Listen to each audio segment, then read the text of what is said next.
आत्मिक रिश्ता, परमेश्वर के साथ चलने वाले लोगों का आत्मिक रिश्ता कैसे होता है? आत्मिक रिश्ता परमेश्वर के साथ भी हो सकता है, आत्मिक रिश्ता दुष्ट आत्माओं के साथ भी हो सकता है, क्योंकि हम तीन चीजों से मिलकर बने हैं। हमारे अंदर शरीर है, प्राण है, आत्मा है। हर मनुष्य के अंदर है शरीर, प्राण और आत्मा, तीन चीजें मिलकर परमेश्वर ने मनुष्य को बनाया है।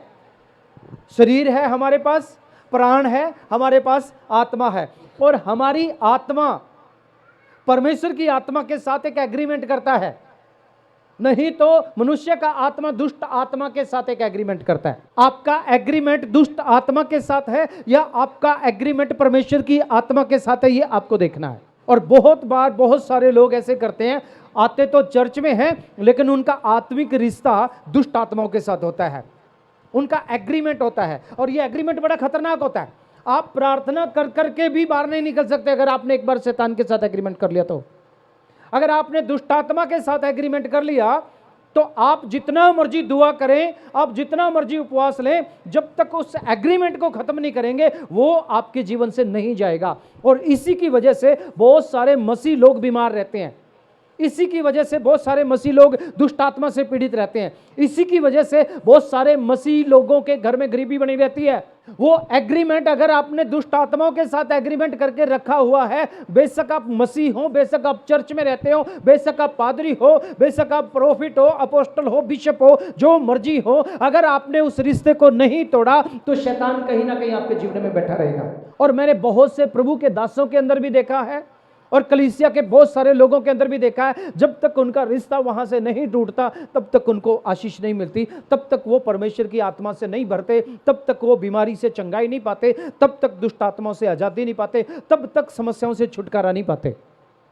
अब ये रिश्ता कैसे होता है? शायद आप में से भी बहुत सारे लोग होंगे, प्रार्थना तो करते होंगे लेकिन आपके काम तो बिगड़ते ही जा रहे हैं। प्रार्थना तो करते होंगे, दुष्ट आत्मा से तो छुटकारा ही नहीं मिल रहा है। प्रार्थना तो करते होंगे लेकिन प्रभु के नजदीक ही नहीं जा रहे। प्रार्थना तो करते होंगे लेकिन गरीबी से छुटकारा नहीं मिल रहा आपको। क्यों? सोचने की जरूरत है, क्या आपने कहीं अपना स्पिरिचुअल एग्रीमेंट दुष्ट आत्माओं के साथ तो नहीं करके रखा? एग्रीमेंट का मतलब होता है एक समझौता, एक बंधन, एक कुछ तुम करो कुछ मैं करूंगा, और उन सब को रिटर्न में कर लेते हैं, उसको रिटर्न एग्रीमेंट बोलते हैं। कुछ लोग शैतान के साथ भी ऐसे एग्रीमेंट करते हैं। शैतान को कहते हैं तेरे 2-4 काम मैं करता रहूंगा। शैतान को ज्यादा आपके साथ लिखने पढ़ने की जरूरत नहीं पड़ेगी। शैतान कहेगा बस 2-4 काम मेरे कर, नहीं तो एक काम मेरा कर, बाकी काम यीशु मसीह के कर, मुझे नरक में ले जाने के लिए काफी है, तुझे ले जाऊंगा। और हम सोचते हैं मैंने ये भी छोड़ दिया, वो भी छोड़ दिया, वो भी छोड़ दिया, लेकिन एक बुरा काम तो है तेरी जिंदगी में, और वही तेरा एग्रीमेंट हो जाता है दुष्ट आत्माओं के साथ, वही तेरा एग्रीमेंट है शैतान के साथ। हालेलुया। चोरी कोई छोटी करे, चोरी कोई बड़ी करे, उसका नाम चोरी ही है। चाहे वो 25 पैसे की चोरी हो और चाहे वो लाखों रुपए की चोरी हो, चोरी ही माना जाएगा और धन की चोरी ही माना जाएगा। जब हम अपना दसवांश नहीं निकालते हैं तो अपना दसवांश नहीं निकालने का मतलब क्या है कि कहीं ना कहीं उस धन को हम अपने लिए इस्तेमाल कर रहे हैं, और हम अपने लिए उसको इस्तेमाल कर रहे हैं। शैतान कहता है प्रभु को आदर ना कर, अपने धन में से प्रभु को महिमा ना दे, अपने धन में से प्रभु को हिस्सेदार ना बना, क्योंकि प्रभु को हिस्सेदार बनाएगा तो वो तुझे आशीषित कर देगा, वो तेरे धन को बरकत दे देगा। तू अपने धन में से प्रभु का आदर करेगा, उससे अच्छा है तू इस धन को अपने लिए इस्तेमाल कर ले, प्रभु का आदर मत कर। तो आप क्या किया आपने? आप कई बार कहते हैं चलो कोई बात नहीं, अब की बार मैं अपने काम के लिए इस्तेमाल कर लूंगा, अगली बार मैं निकालूंगा। आपने एग्रीमेंट कर लिया शैतान के साथ, आपने एग्रीमेंट कर लिया धन के मामले में, आपने संबंध जोड़ लिया, आपने एक एग्रीमेंट कर लिया शैतान के साथ कि ठीक है मैं परमेश्वर को नहीं दूंगा, मैं अपने काम में इस्तेमाल कर लूंगा, दुनियावी कामों में इस्तेमाल कर लूंगा। और आप फिर कहते हैं प्रभु धन दे, धन दे, धन दे, जितना मर्जी फास्टिंग में बैठो आपको धन की बरकत नहीं मिलने वाली, क्योंकि मनुष्य जो बोता है वही काटने के लिए उगता है। आप जो बोएंगे वही काटने के लिए उगेगा। समय का दसवांश नहीं निकालते आप, 6 दिन काम करते हैं, 7वां दिन सोचते रिश्तेदारी में जाके आएंगे। प्रभु का वचन क्या कहता है? 6 दिन काम कर, 7वां दिन परमेश्वर के घर में जा। राजा दाऊद कहता है मैं खुश हुआ जब मुझे कहने लगे आओ खुदा के घर चलें, क्योंकि खुदा के घर में आनंद की भरपूरी है, खुदा के घर में आशीषें हैं, खुदा के घर में जिंदगी है, खुदा के घर में बरकतें हैं। और शैतान कहता है खुदा के घर नहीं जाना। आपने समय के मामले में, अपने दिनों के मामले में शैतान के साथ एग्रीमेंट कर लिया कि मैं नहीं जाऊंगा, तो आपने पवित्र आत्मा के साथ, परमेश्वर के साथ जो एग्रीमेंट था उसको तोड़ दिया। और फिर आप कहते हैं मेरे अच्छे दिन नहीं आते। आपके अच्छे दिन कैसे आएंगे? हेलो, कैसे आएंगे आपके अच्छे दिन? कुछ लोग शैतान के साथ भी हाथ मिलाते हैं, परमेश्वर के साथ भी हाथ मिलाते हैं। एक एग्रीमेंट शैतान के साथ बना के रखे हैं, कुछ एग्रीमेंट परमेश्वर के साथ बना के रखे हैं। कलीसिया में भी बहुत सारे भाई बहन ऐसा करते हैं, बहुत सारे लोग ऐसा करते हैं, शैतान के गीतों पे जाके नाचते हैं, फिर प्रभु के इधर भी आके तालियां बजाते हैं। परमेश्वर कहता है कलीसिया मेरी दुल्हन है, मसीह की दुल्हन है कलीसिया। तो पति नहीं चाहता कि उसकी दुल्हन जाके कहीं और नाचेगी। मैं कभी नहीं चाहूंगा मेरी पत्नी किसी की मोटरसाइकिल पे बैठ के घूमे। क्यों? क्योंकि उसने मेरे साथ एक शादी का एग्रीमेंट किया है। तो परमेश्वर कैसे चाह लेगा? परमेश्वर कैसे खुश होगा उन लोगों से जो शैतान के उधर भी जाके नाचते हैं और परमेश्वर की आराधना करने के लिए भी आते हैं। अच्छा, स्पिरिचुअल एग्रीमेंट में कुछ और भी एग्रीमेंट है। एक दिन उस चर्च में जाएंगे, दूसरे दिन उस चर्च में जाएंगे, चौथे दिन चौथी कलीसिया में जाएंगे, पांचवें दिन पांचवी कलीसिया में जाएंगे, 7 दिनों में सोचेंगे 7 पादरियों से दुआ करवा ली, अब हो जाएगा। कभी नहीं होगा, कभी नहीं होगा। क्यों? इब्रानियों की पत्री में जब आप जाके पढ़ते हैं तो उसमें लिखा है अपने अगुओं की अधीनता में रहो। वो तुम्हारे प्राणों के लिए जागते रहते हैं, ऐसे जागते रहते हैं मानो जिनको लेखा देना पड़ेगा, जिनको लेखा देना पड़ेगा। तो जो लेखा देने वाला एग्रीमेंट है, परमेश्वर के सामने जो एक एग्रीमेंट है आपके अगुए का और आपका, आप उसको तोड़ के जा रहे हो। फिर दूसरे के साथ, तीसरे के साथ, चौथे के साथ, या तो फिर जाओ ही ना दूसरी में। एक जगह जम गए तो आप जम गए, दूसरी जगह जम गए तो फिर आप जम ही जाओ। हालेलुया। आजकल क्या चल रहा है? कलीसिया में एक बहुत बड़ा धोखा चल रहा है लोगों के साथ। किसी ना किसी तरीके से स्पिरिचुअल एग्रीमेंट करवाए जा रहे हैं। और शैतान ने, अगर दक्षिण अफ्रीका से आप जाके देखोगे, अफ्रीका की बातों को आप देखोगे, नाइजीरिया वगैरह में जाके देखोगे, वुडू करके एक जादू वहां पे काम करता है। और अगर आप उसको पढ़ोगे तो बड़ा खतरनाक है। वो इतना खतरनाक है, बहुत सारे लोग उधर जाते हैं, वहां से कुछ सामान लेकर आते हैं, कुछ तेल लेकर आते हैं, कुछ पानी लेकर आते हैं, कुछ लकड़ियां लेकर आते हैं, या कुछ ऐसे केमिकल लेके आते हैं। वो उनके ऊपर जादू करके देते हैं और कहते हैं टिक्का लगा लो, ये टिक्का लगा के तुम जहां जाओगे सब तुम्हारे अधीनता में हो जाएंगे। ये बड़ी खतरनाक एक साजिश चल रही है कलीसियाओं के साथ। मेरी बाइबल में कहीं नहीं लिखा कि तेल पिलाने से तुम ज्यादा पवित्र हो जाओगे, या पानी दुआ करके दे देंगे उससे तुम ज्यादा पवित्र हो जाओगे। जब तक तुम अपना दिल परमेश्वर को नहीं दोगे, जब तक तुम पश्चाताप नहीं करोगे, तब तक तुम पवित्रता में नहीं जाओगे, जब तक तुम बुराई को नहीं छोड़ोगे। लोगों को तेल पिलाया जाता है, अब वो कौन सा तेल है किसी को नहीं पता है। लोगों के ऊपर पानी छिड़का जाता है, नहीं तो ग्राउंड में पानी छिड़का जाता है, और कुछ दिन के बाद देखते हैं वो ग्राउंड भीड़ से भर जाता है। और भीड़ के सामने जो खड़ा होता है उसी के दीवाने होते हैं, वो यीशु के दीवाने कम होते हैं, यीशु की दीवानगी कम होती है उनके अंदर। जो भीड़ के सामने खड़ा होता है उसकी दीवानगी ज्यादा होती है, लाइफस्टाइल उसके जैसा हो जाता है। मुझे एक जवान ने बोला मैं उसको फॉलो करता हूं, एक बहुत बड़े आदमी का नाम लिया, उसको फॉलो करता हूं। मुझे बोला सर आप किसको फॉलो करना पसंद करेंगे? मैं बोला मैं यीशु मसीह को फॉलो करता हूं, करता रहूंगा, क्योंकि उससे बढ़कर मेरे लिए कोई नहीं है। हालेलुया। मेरा आत्मिक रिलेशनशिप उसी के साथ है, मेरा एग्रीमेंट उसी के साथ है, और मैं मर भी जाऊंगा तो मरते समय भी अपने एग्रीमेंट को नहीं तोड़ूंगा। आपका एग्रीमेंट किसके साथ है? कल आप शैतान के साथ करते हैं, परसों किसी और के साथ करते हैं, उस दिन किसी दिन और आप किसी और के साथ एग्रीमेंट करेंगे। स्पिरिचुअल एग्रीमेंट ये बड़ी खतरनाक है। अगर आप गलती से भी ऐसे लोगों के पास चले गए और आपके मुंह में तेल डाल दिया, आपके सिर पे तेल डाल दिया, या आप उनके टेरिटरी में चले गए, उनके एरिया में आपने एंटर कर दिया, तो आपको लगेगा कि मेरी आत्मा के साथ कोई छेड़छाड़ कर रहा है। आत्मिक बंदा महसूस करेगा इस बात को। और मेरे पास बहुत सारे लोगों की लिस्ट है जो ऐसा कहते हैं कि मैं वहां गया, मुझे लगा कि मेरी आत्मा के साथ कोई छेड़छाड़ कर रहा है। मुझे एक बहुत पढ़ी लिखी लड़की मिली, तो जब मैं उससे बातचीत करा तो उसने बोला सर मैं कुछ दिन के लिए उधर गई और मुझे लगा कि मेरी आत्मा के साथ कोई छेड़छाड़ कर रहा है, और मेरे अंदर से मुझे लगा बहुत सारा खालीपन आ रहा है, और कुछ पुरानी बीमारियां भी आने लग गई हैं। तो मुझे लगा जब मैं प्रार्थना बैठी, मेरा प्रार्थना करने को दिल ही ना करे, एक ही चेहरा मेरे सामने आए, एक ही बात मेरे सामने आए। खूब आराधना करने वाली लड़की, पढ़ी लिखी लड़की, अनपढ़ भी नहीं। मैंने बोला बेटा तेरे स्पिरिचुअल एग्रीमेंट के साथ कोई छेड़छाड़ कर रहा है। मैंने लोगों को पागल होते हुए देखा ऐसे हालात में। और दूसरी बात, उनका पता कैसे चलेगा? जब वो उस टेरिटरी से बाहर आएंगे या वो बाहर निकलने की कोशिश करेंगे तो पागलों जैसा हाल हो जाएगा, उनका माइंड डिस्टर्ब हो जाएगा। आज बहुत सारे लोग जो इस तरीके के कामों में जी रहे हैं ना, चोरी से, छुपके से, इधर से उधर से, सोचते हैं किसी बड़ी संगति में चले जाएंगे, किसी बड़ी चीज में चले जाएंगे। ध्यान रखो कहीं ऐसी टेरिटरी में न घुस जाना तुम, क्योंकि आजकल बहुत सारे झूठे मसीह भी हैं और झूठे मसीह भी उस दक्षिण अफ्रीका के जादू को लेकर यहाँ इस्तेमाल करते हैं। पहचान पाना बड़ा मुश्किल है। उनकी प्रार्थनाओं में आशीषें ज्यादा होती हैं, ब्लेसिंग ज्यादा होती है, चंगाइयां ज्यादा होती हैं। यीशु मसीह नहीं होता। छुटकारा ज्यादा होता है, छुटकारे की बड़ी बड़ी गवाहियां देते हैं, आशीषों की बड़ी बड़ी गवाहियां देते हैं, लेकिन मुक्ति की, उद्धार की गवाही नहीं देंगे। उद्धार की गवाही नहीं देंगे वो लोग। ये नहीं देंगे मुझे पवित्र आत्मा मिल गया, या वो जो प्रचार करेगा वो ये नहीं कहेगा पवित्र आत्मा ले लो, पवित्र आत्मा से भर जाओ, या पवित्र आत्मा के लिए रो, पवित्र आत्मा के लिए प्रार्थना करो। नहीं, आशीषों के लिए। इस स्पिरिचुअल एग्रीमेंट ने मसीह की दुल्हन का रूप बिगाड़ दिया। जब लड़की की शादी होती है उसे तैयार किया जाता है, उसके शरीर पे हल्दी लगाई जाती है ताकि उसका रंग निखर जाए, वो गोरी हो जाए, उसके दाग धब्बे खत्म हो जाए उसके चेहरे से। और पवित्र आत्मा भी ऐसे ही करता है। जब लोगों के जीवन में आता है, कलीसिया में आता है, तो कलीसिया के अंदर से बुराइयों को खत्म करता है। मसीह की दुल्हन के ऊपर से दाग धब्बे खत्म करता है, उसे पवित्र करता है, शुद्ध करता है। लेकिन आजकल क्या हो गया, मसीह की दुल्हन आपस में बात ही नहीं करती एक दूसरे के साथ। पादरी लोग आपस में लड़ते रहते हैं, कलीसिया भी आपस में लड़ती रहती है। लोग कहते हैं मैं उस कलीसिया से हूं, मैं उस कलीसिया से हूं, मैं उस बड़ी चर्च से हूं, मैं जिंदा चर्च से हूं, मैं मुर्दा चर्च से हूं। कोई नहीं कहता मैं यीशु मसीह से हूं। क्यों नहीं कहता? क्योंकि तुमने स्वरूप बिगाड़ दिया, उसका रूप बिगाड़ने की कोशिश की जा रही है। उसको जो सजना था परमेश्वर की आत्मा के वरदानों से, उन वरदानों को बिगाड़ दिया है। क्या वरदान आ गए? भविष्यवाणी का वरदान। और बहुत सारे लड़के, जवान लड़के जिनकी उम्र पढ़ाई की है, वो पादरी और प्रोफिट बोलते हैं, अपने नाम के आगे लिखते हैं, और वो पादरी और प्रोफिट जाके लोगों में गलत प्रचार करते हैं। परमेश्वर के वचन का प्रचार नहीं करते। वचन भी निकालेंगे तो ऐसे ऐसे वचन निकालेंगे सिर्फ चंगाइयों के, आशीषों के, बरकतों के।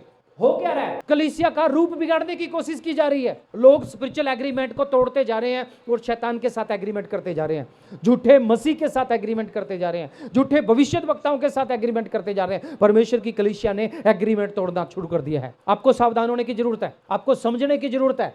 अगर आप गलती से भी ऐसी टेरिटरी में चले गए, गलती से भी ऐसे बॉर्डर के पार कर दिया आपने, तो ये समझ लो आपका वापस आने में बड़ा टाइम लगेगा और बड़ी देर हो जाएगी आपके वापस आने में। मैंने बहुत सारे लोगों के, मैं काम कर रहा हूँ इन ऐसे लोगों के ऊपर, मुझे बहुत सारे लोग मिलते हैं। हम वहाँ गए थे जी, पहले ज़िंदगी अच्छी चलती थी, खुदा का भय मानते थे, लेकिन अब कुछ और हो गया।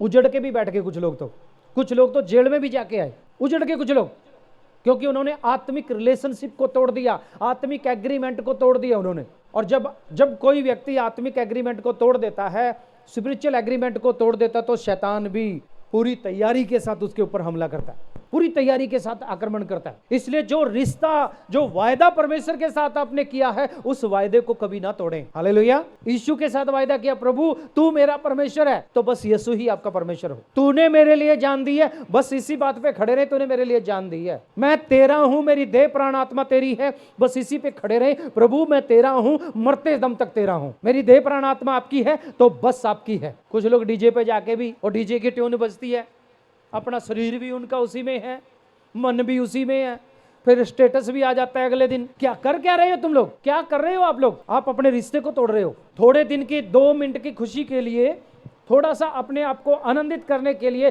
तुम एक आत्मिक रिश्ते को तोड़ रहे हो। खुदा के साथ जो तुम्हारा रिलेशनशिप है उसको खत्म कर रहे हो। भजन संहिता 1 में लिखा है, वो दुष्टों की मंडली में नहीं बैठता, दुष्टों की युक्ति पे नहीं चलता, पापियों के मार्ग में नहीं खड़ा होता, ठट्ठा करने वालों की मंडली में नहीं बैठता। क्यों? क्योंकि उसको मालूम है कि मेरा आत्मिक रिलेशनशिप टूट जाएगा।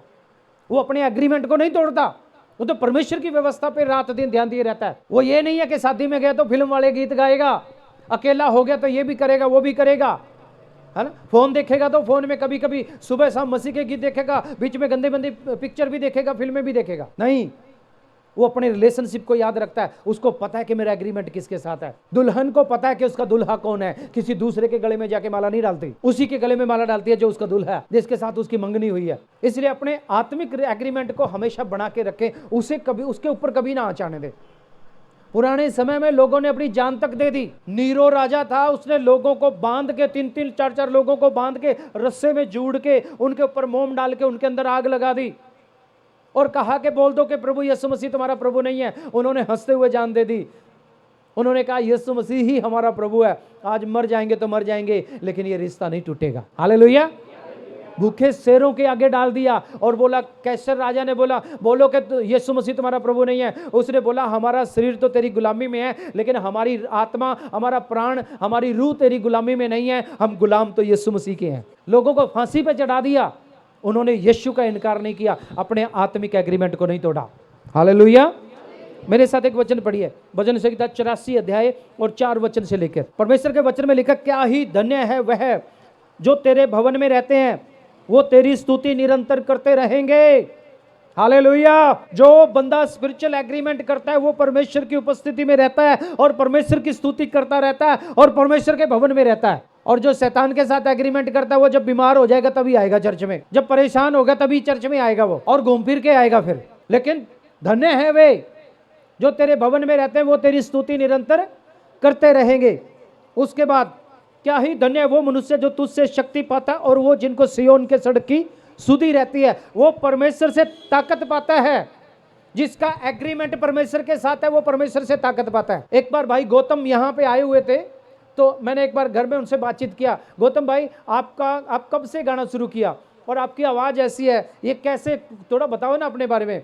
उसने बोला, जब मैं पहला गीत रिकॉर्डिंग करने के लिए गया तो कुछ फिल्म स्टार आके बैठे हुए थे स्टूडियो में, और जब उन्होंने मेरी आवाज़ को सुना तो उन्होंने कहा, तुझे जितना मर्जी पैसा चाहिए ले ले, तू मसीह के लिए भी गा और हमारे लिए भी गा, तू मसीह के लिए भी गा ले और हमारे लिए भी गा ले, 1-2 गीत हमारी फिल्मों में गा ले, तू कहाँ से कहीं चला जाएगा, तेरी आवाज़ बहुत अच्छी है।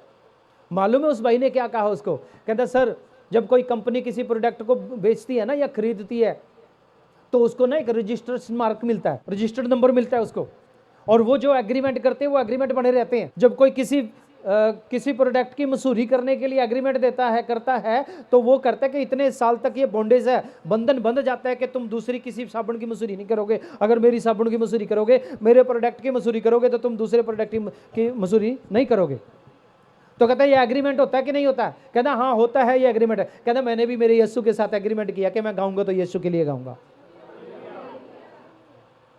जो आत्मिक एग्रीमेंट करते हैं वो परमेश्वर के साथ एग्रीमेंट करते हैं, वो प्रभु से कहते हैं, मेरा जीना भी तेरे लिए और मरना भी तेरे लिए, मैं काम भी तेरे लिए करूंगा, जीऊंगा भी तेरे लिए, मैं चलूंगा भी तेरे लिए और मर गया तो मरूंगा भी तेरे लिए। और उन लोगों के हाथों को परमेश्वर थाम के रखता है, वो कहता है ये मेरे बेटे और बेटियां हैं। हालेलुया। जो कभी दुनिया में चले गए, कभी प्रभु में आ गए, कभी उधर चले गए, कभी उधर चले गए, उनका परमेश्वर कुछ नहीं लगता। वो कहता है तुम व्यभिचारी हो, व्यभिचारियों की संज्ञा उसे दी जाती है। कुछ भी हो जाए अपने रिश्ते को खत्म मत होने दे, अपने एग्रीमेंट को कभी भी खत्म मत होने दे। धन्य वो पुरुष, वो मनुष्य जो तुझसे शक्ति पाता है और वो जिनको सिय्योन की सड़क की सुधि रहती है। स्वर्ग की सड़क, सिय्योन का मतलब है स्वर्ग, स्वर्ग की सड़क की और अपना ध्यान लगा के रहते हैं कि कहीं वो रास्ता ना भटक जाए, और वो परमेश्वर से ताकत पाते हैं। फिर क्या होता है उनके साथ? जिनका स्पिरिचुअल एग्रीमेंट होता है खुदा के साथ, वचन 6 में लिखा है, वो रोने की तराई में जाते हुए उसको सोतों का स्थान बना देते हैं। रोने की तराई में जाते हैं, परमेश्वर उनके साथ होता है। वो कहते हैं कोई बात नहीं प्रभु, रोने की तराई में ले चल, मुझे क्या फर्क पड़ता है, तू मेरे साथ है ना। परमेश्वर हालत को बदलता है, सोतों का स्थान बन जाता है, खुशियां खुशियां आ जाती है वहां पे। रोने वाले घर में जाते हैं और वहां पे खुशियां ले आते हैं। फिर बरसात की अगली वृष्टि उनमें आशीष ही आशीष उग जाती है और वे बल पे बल पाते जाते हैं। उनमें से हर एक जन सिय्योन में परमेश्वर को अपना मुंह दिखाएगा। जिनका एग्रीमेंट है परमेश्वर के साथ, स्वर्ग में हर व्यक्ति परमेश्वर के सामने खड़ा हो जाएगा। अगर आपने उस एग्रीमेंट को बना के रखा और अगर आपने उस एग्रीमेंट को तोड़ते रहते हैं, फिर बना लेते हैं, तोड़ते रहते हैं, फिर बना लेते हैं, फिर तोड़ देते हैं, फिर बना लेते हैं। ऐसे भी बहुत सारे लोग हैं, चर्च में दूत और घर में भूत। प्लीज ऐसे एग्रीमेंट मत कीजिए, ऐसी वाचाएं मत बांधिए। प्रभु कहता है मैंने तुझसे वाचा बांधी है, याकूब के घराने में तेरे साथ वाचा बांधता हूं। याकूब को परमेश्वर कहता है मैं तेरे ऊपर तेरे साथ वाचा बांधता हूं। अब्राहम को परमेश्वर कहता है मैं एग्रीमेंट करता हूं तेरे साथ। परमेश्वर एग्रीमेंट करता है, परमेश्वर अपने लोगों के साथ एग्रीमेंट करता है। मैंने अपना लहू दिया तुम्हारे लिए, एग्रीमेंट किया है। आप कौन सा एग्रीमेंट कर रहे हैं उसके साथ? आपने क्या एग्रीमेंट किया उसके साथ? क्या आपसे एग्रीमेंट नहीं मांगता वो? पुराने समय में एग्रीमेंट किया जाता था, एक बछड़े के या कटड़े के या किसी मुर्गे के बकरे के लहू को लिया जाता था और उसमें दोनों लोग अपना अपना हाथ लगाते थे और एक दूसरे के गोड्डे पे, एक दूसरे की टांग पे लगाते थे या एक दूसरे के मुंह पे लगाते थे, एक दूसरे के हाथों पे वो खून से भरे हुए हाथ लगाते थे। उसका मतलब मालूम है क्या था? उसका मतलब ये था अगर तू तोड़ेगा तो ऐसे ही खून तेरा बहाया जाएगा, अगर मैं तोड़ूंगा तो ऐसे ही खून मेरा बहाया जाएगा। और हमारे लिए यीशु मसीह ने खून बहाया है। हालेलुया। मतलब आप अपना एग्रीमेंट तोड़ रहे हो। कभी मत टूटने दीजिए इस एग्रीमेंट को। शैतान यही चाहता है कि तुम उधर भी जाए जाओ, बीच बीच में इधर भी आ जाओ, एग्रीमेंट तोड़ दो अपना। कभी अपने एग्रीमेंट को नहीं तोड़ना। जिस दिन आपका एग्रीमेंट टूट गया उसी दिन आप शैतान के हाथ में हो। फिर आप जितना मर्जी कोशिश करना, आपका बाहर निकल के आना बड़ा मुश्किल हो जाता है, बहुत मुश्किल हो जाता है। परमेश्वर माफ तो कर देता है, लेकिन वो एग्रीमेंट बड़ा मुश्किल है, बहुत मुश्किल है उस एग्रीमेंट में फिर से बने रहना। पत्नी ने एक बार पति को छोड़ दिया, एग्रीमेंट तोड़ दिया, किसी और के घर चली गई, वापस तो आ जाएगी, रहेगी भी, लेकिन दिल मिलना बहुत मुश्किल रहेगा। परमेश्वर स्वीकार तो कर लेगा, अपने बेटे बेटियां भी बना लेगा, लेकिन पहले जैसा रिश्ता नहीं रहेगा। माफ तो करता है, लेकिन रखा रहता है वो चीज। इसलिए सावधान रहें। दुनिया में किसी और के साथ रिलेशनशिप मत बनाएं, किसी और के साथ एग्रीमेंट मत करें। जो एग्रीमेंट प्रभु के साथ किया है, जो एग्रीमेंट अपने लोगों के साथ किया है, जो एग्रीमेंट आपने कलीसिया के साथ किया है, जो एग्रीमेंट आपने अपने आत्मिक बाप के साथ किया है, जो एग्रीमेंट पवित्र आत्मा के साथ किया है, जो एग्रीमेंट परमेश्वर के वचन के साथ किया है कि वचन पे चलूंगा। जब आप ये बोलते हैं ना मैं वचन पे चलूंगा, तो वचन के साथ आप एक एग्रीमेंट कर रहे हो।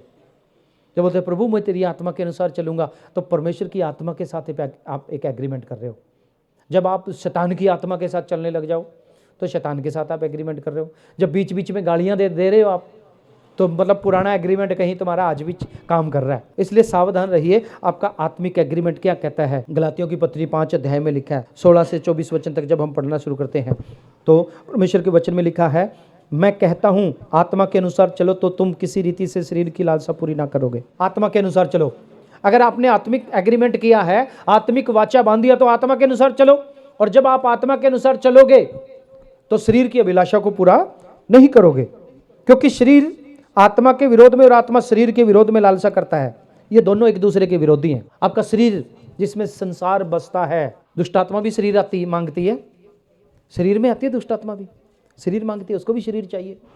कई बार निकालते हैं किसी के अंदर से दुष्ट आत्मा, कहती है मैं इस शरीर को छोड़ के कैसे जाऊं, मुझे तो इतने साल हो गए रहते हुए। शरीर मांगता है दुष्ट आत्मा भी, बीमारी भी शरीर मांगता है, दुष्ट आत्मा भी शरीर मांगता है। शरीर के साथ बहुत कुछ बंधा हुआ है। शरीर अभिलाषा ही करता है, और अभिलाषा आत्मा के विरोध में करता है, और आत्मा अभिलाषा करती है शरीर के विरोध में। और वचन कहता है दोनों एक दूसरे के विरोधी हैं, इसलिए कि जो कुछ तुम करना चाहते हो वह ना करने पाओ। और यदि तुम आत्मा के चलाए चलते हो तो व्यवस्था के अधीन ना रहे। शरीर के काम तो प्रकट हैं, अर्थात व्यभिचार, गंदे काम, लुचपन, मूर्ति पूजा, टोना, व्यभिचार। यहाँ शरीर के काम लिखा है। टोना के बाद क्या है, ऊंचा बोलिए ना। बैर करते हो, झगड़ा, ईर्ष्या, क्रोध, विरोध, फूट, विधर्म, डा, मतवालापन, लीला क्रीड़ा और इनके जैसे और काम हैं। पहले 5 काम तो हम लोग नहीं करते, ना हम जादू टोना करते, ना मूर्ति पूजा करते, ना व्यभिचार करते, लेकिन उसके बाद क्या करते हैं, झगड़ा करते हैं। शरीर के काम है या आत्मा के काम है झगड़ा करना? शरीर के काम है। बैर करते हो ना, किसका काम है ये? शरीर का काम है बैर रखना भी। ईर्ष्या भी हो जाती है, वो तो हर रोज ही होती है। जब गली में दूसरा सूट देख लेते हैं कोई नया वाला, फूट भी डालते हैं। विधर्म भी गए, और इनके जैसे और काम है। इनके विषय में मैं तुमसे पहले से कह देता हूं, और जैसा पहले कह भी चुका हूं, ऐसे ऐसे काम करने वाले परमेश्वर के राज्य के वारिस नहीं होंगे। परमेश्वर के राज्य में नहीं जाओगे जब पड़ोसन से खड़ी होके बोलना शुरू कर दिया आपने ऊंची ऊंची आवाज में, और इतने मीठी मीठी गालियां देना शुरू कर दिया आपने। आप एग्रीमेंट तोड़ रहे हो स्वर्ग के साथ। ईर्ष्या करते हो, स्वर्ग के साथ एग्रीमेंट तोड़ रहे हो। वचन क्या कहता है, स्वर्ग के राज्य में नहीं जाएंगे, मतलब एग्रीमेंट टूट गया। फिर एग्रीमेंट किसके साथ कर लिया तुमने? शैतान के साथ, जो झगड़ा करवाने वाला है। एग्रीमेंट किसके साथ कर लिया कि नहीं आज मैं तेरा काम करूंगा भाई, आज मैं तेरा काम करूंगी। किसका काम करेंगे? शैतान वाला, शरीर वाला। पर आत्मा का फल, अगर आपका एग्रीमेंट परमेश्वर के साथ है, तो परमेश्वर आपको आत्मिक वरदानों से भरेगा, फलों से भरेगा। वरदान भी देगा और फल भी देगा। आत्मा का फल प्रेम, झगड़े की जगह प्रेम आ जाएगा। आनंद, ईर्ष्या की जगह आनंद, शांति, धीरज, कृपा, भलाई, विश्वास, नम्रता और संयम। और ऐसे ऐसे कामों के विरोध में कोई व्यवस्था भी नहीं है।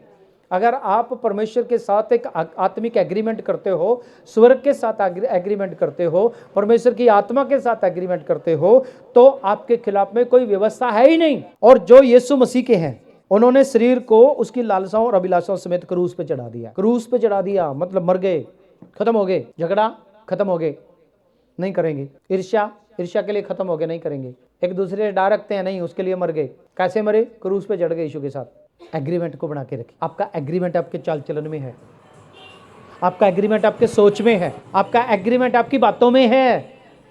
हालेलुया। कई लोग कहते हैं ना ना मेरे दिल में तो कुछ नहीं था, मुंह से ऐसे बोल दिया।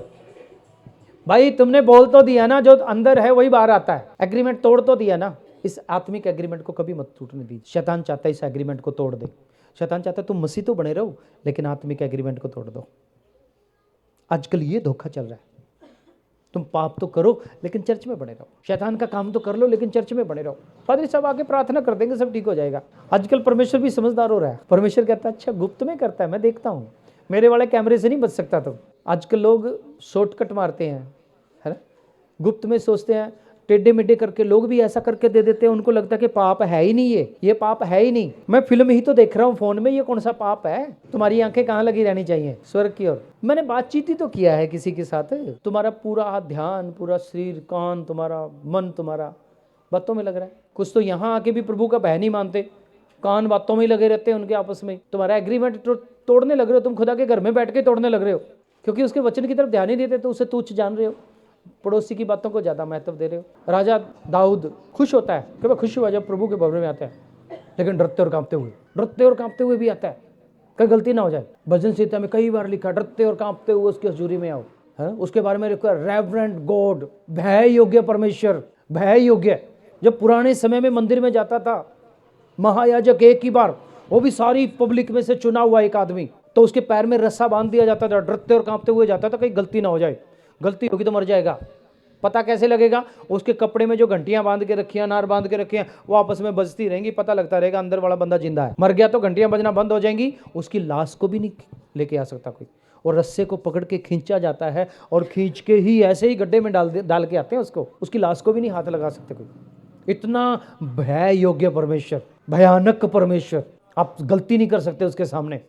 लेकिन यीशु मसीह आने के बाद तुम्हारे ऊपर अनुग्रह हो गया, रास्ता खुल गया सब लोगों के लिए। पर हम अपना एग्रीमेंट तोड़े बैठे हैं, हम अपने वाचा तोड़े बैठे हैं। वो तो अपने एग्रीमेंट में खड़ा है, हम तोड़े बैठे हैं। फिर कहते हैं प्रभु ने दिया ही कुछ नहीं, मेरे को देगा क्या? एक बार एक भाई ने बोला ये हो गया वो हो गया, मेरा कुछ हुआ ही नहीं है, और मेरे साथ आके काफ़ी बहस करने लगा घर पे। मैंने मेरी पत्नी को बोला वो रजिस्टर लेके आओ जिसमें हम दसवांश लिखते हैं लोगों का। इस भाई का नाम देखो कहीं पे दसवांश में लिखा है, तो उसका नाम कहीं नहीं मिला, सिर्फ एक ही बार मिला, वो भी 120 रुपये दिए उसने। मैंने बोला तुम्हारा दसवांश कहाँ जाता है? तुम्हारी ऑफरिंग कहाँ जाती है? तुम्हारी भेंट कहाँ जाती है? तुम्हारा फसल का दसवांश कहाँ जाता है? कभी इतने सालों से संगति होती आ रही है, तुम्हारे पैसा कहाँ जाता है? हर लोग, हर व्यक्ति, हर परिवार से कोई 1000, 1500, 2000 रुपये इकट्ठा करता है, हर साल तुम्हारा कहाँ जाता है? फिर कहते हैं नहीं दे पाया मैं, कोई बात नहीं, मैं इकट्ठे करके दे दूंगा। क्यों दे देगा भाई? तुम्हारा अपना एग्रीमेंट कहाँ है? फिर कहते हो परमेश्वर ने मुझे कुछ दिया नहीं। कहाँ से देगा परमेश्वर तुम्हें? तुम लेने के लायक ही नहीं हो परमेश्वर से। तुम्हारे पास खेत है, तुम बीज बो ही नहीं रहे, कहते हैं फसल काट के लाऊंगा, दांती उठा के खड़े हो जाते हैं, मशीन ले जाते हैं जी फसल काट के आनी है, मजदूरों को भी ले जाते हैं। फसल कहाँ से कटेगी? बीज तो बोया ही नहीं तुमने। बताओ कभी फास्टिंग प्रेयर में तुम्हारा नाम आया हो? कभी तुमने कोई जिम्मेदारी ली हो, मैं जिम्मेदारी लेता हूं, मैं प्रेयर करूंगा? कभी तुमने आके बोला चलो जी ये काम मैं कर दूंगा? किया ही नहीं। परमेश्वर से कहता मुझे आशीष नहीं दी। क्यों देगा तेरे साथ? तूने क्या कौन सा एग्रीमेंट किया परमेश्वर के साथ? भाई क्या रिश्ता है तेरा खुदा के साथ? वो लोग जो परमेश्वर को नहीं जानते, मूर्ति पूजा करते हैं, जादू टोना करते हैं, वो घर में कुछ भी सामान लेके आते हैं, पहले उनके पास लेके जाते हैं, जी प्रार्थना कर दो, जी ये बांध दो, धागा बांध दो, जी इसमें बरकत दे दो, जी इसमें कुल छिड़क दो, कुछ ऐसा कर दो। तुम्हारे पास आ जाता है, तुम कभी चर्च में लेके आए जी प्रार्थना कर दो पहले? क्या कभी तुमने 4 मसीह भाइयों को बुला के बोला आज मेरे घर में आ जाओ प्रार्थना कर लो? नहीं जी। फिर क्या क्या मिलने की उम्मीद करते हो तुम? क्या रिश्ता है तुम्हारा खुदा के साथ? बस यही कि तुम बोलते हो मैंने दिल में परमेश्वर रखा है। कोई एहसान करके रखा तुमने परमेश्वर के ऊपर, या इससे परमेश्वर को कोई फर्क पड़ने वाला है? बाइबल में लिखा है मनुष्य क्या है कि परमेश्वर उसकी चिंता करे? क्या है मनुष्य कि परमेश्वर का ख्याल करे? सब कुछ एग्रीमेंट में बंधा हुआ है। अगर आप बिजनेस करते हैं, दूसरा पार्टनर है, एग्रीमेंट जब तक है बिजनेस है भाई।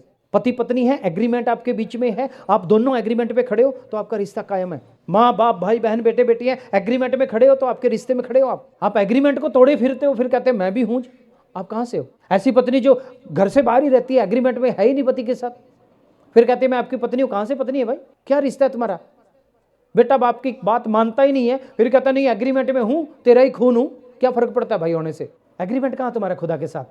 तुम कहते हो मैं परमेश्वर का बेटा बेटी हूं, परमेश्वर के बेटे बेटी हो तो तुम्हारा एग्रीमेंट कहाँ परमेश्वर के साथ? तुम क्या करते हो परमेश्वर के लिए? अपने बाप के लिए तुम क्या करते हो? क्या कभी बैठते हो उसके लिए स्पेशल, प्रभु आज तेरा दिन है, मैं तेरे साथ बैठूंगा, प्रभु आज मेरे लिए तू खास है, तू मेरी जिंदगी में सबसे पहले है। सुबह उठते हो तो अपने बाप के साथ उस एग्रीमेंट को पूरा करते हो। हे पिता, तेरी मर्जी पूरी हो, तेरी इच्छा पूरी हो, तेरा राज जैसे पृथ्वी पे स्वर्ग में भी हो, हमारे दिलों में भी हो, मेरी जिंदगी में भी हो, मेरे घर में भी हो। कैसे एग्रीमेंट को मानते हैं आप? वाचा बांधते हैं उसके साथ। राजा दाऊद हर समय में, और आप याकूब की बात देख लो, वो जहां भी जाता था, अब्राहम की बात देख लो, जहां भी जाता था उसके विषय में लिखा है वो पत्थर खड़ा कर देता था और वेदी बनाता था, परमेश्वर की आराधना करता था। अब्राहम जहां जहां जाता था वेदी बनाता था। कई बार याकूब का भी जिक्र है, वो जहां भी जाता पत्थर रख दिया, मैं जब वापस आऊंगा तो मैं आराधना करूंगा तेरी। बेतल रख दिया नाम, बेतलहम, ये परमेश्वर का घर है। एग्रीमेंट परमेश्वर के साथ। आपको और मुझे भी जरूरत है अंत के दिनों में परमेश्वर के साथ बनाए हुए एग्रीमेंट में खड़ा रहने की, परमेश्वर के साथ वाचा बांध के उसके साथ खड़ा रहने के लिए। प्रभु मैं तेरे लिए जीऊंगा, तू मेरे लिए मरा, मैं तेरे लिए जीऊंगा। मैंने भी खुदा के साथ एग्रीमेंट बांधा, मैं जब तक जीऊंगा तेरी सेवा करूंगा। सोच ही नहीं सकता कुछ। जिंदगी में बहुत मौके आए, नौकरी मत छोड़ो, बिजनेस कर लो, ये कर लो, वो कर लो, बहुत मौके आए, अभी भी आते हैं। नहीं चाहिए, चाहिए ही नहीं। एग्रीमेंट, आपका एग्रीमेंट क्या है परमेश्वर के साथ? या आप परमेश्वर से कहते हैं प्रभु मेरा कोई एग्रीमेंट नहीं, वो तू ही करता रहो सारा कुछ।